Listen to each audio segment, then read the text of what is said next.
প্রথমে এই লিঙ্কে আসার পরে আমরা এখানে ক্লিক করে দেব। এই যে দেখতে পাচ্ছেন, তো এখানে আমরা সাইটটি ওপেন হয়ে যাবে, রেজিস্ট্রেশন করতে হবে। রেজিস্ট্রেশনের পূর্বে আপনারা এখানে ভাষাটি চেঞ্জ করে নেবেন, ভাষাটি ইংলিশ করে নেবেন। এখানে ইউজার নেম, পাসওয়ার্ড, ইমেল সবগুলো দিয়ে চেক করে আপনারা রেজিস্ট্রেশন করবেন। তো রেজিস্ট্রেশন সম্পূর্ণ হয়ে গেলে আপনারা ইমেলটা চেক করে একটি ভেরিফিকেশন করে নেবেন।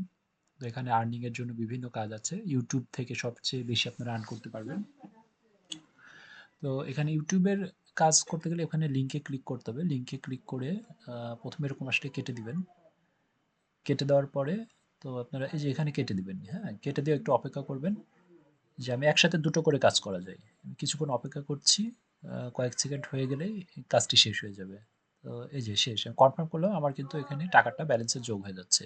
তো আবার একটু অপেক্ষা করি, আবারও টাকাটা ব্যালেন্সে যোগ হয়ে গেল।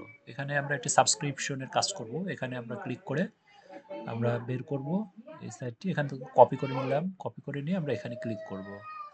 তো এখানে আসলে আমরা পেস্ট করে দিব ওই লিঙ্কটি, পেস্ট করে দিয়ে আমরা এখানে সাবস্ক্রিপশনটা করে নেব। তো আমি আর এখন দেখাচ্ছি না পুরো কাজটি, আপনার সাবস্ক্রিপশন করতে হবে এবং 50 সেকেন্ড অপেক্ষা করতে হবে। তো নিয়মগুলো ওখানে বলা থাকবে, আপনারা এই কাজটি করবেন। কাজটি করে আমরা পুনরায় আবার প্যানেলে ফেরত যাব। হ্যাঁ, এখানে 50 সেকেন্ড আপনাকে ভিডিও দেখতে হবে এবং সাবস্ক্রাইব করতে হবে। তো এখানে গেলাম, এখানে যে আমরা চেক করতে হবে যে ওই চ্যানেলে কতগুলো সাবস্ক্রিপশন আছে।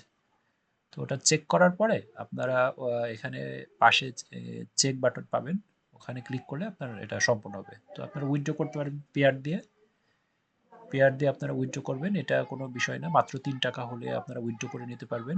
আর প্রচুর কাজ থাকে ইউটিউবে, সার্ফিং কাজ আছে, লেটার্স দিয়ে কাজ করতে পারবেন, টাস্কে সবচেয়ে বেশি পেমেন্ট পাবেন। তো এভাবে আপনারা কাজ করতে পারবেন। আর আশা করছি আপনারা এখান থেকে উইথড্র করতে পারবেন, কোনো প্রবলেম হবে না। উইথড্রর ক্ষেত্রে একটি পেয়ার অ্যাকাউন্ট সেট করে নিতে হবে। সবাই ভালো থাকবেন এবং ধৈর্য সহকারে কাজ করুন। ধন্যবাদ।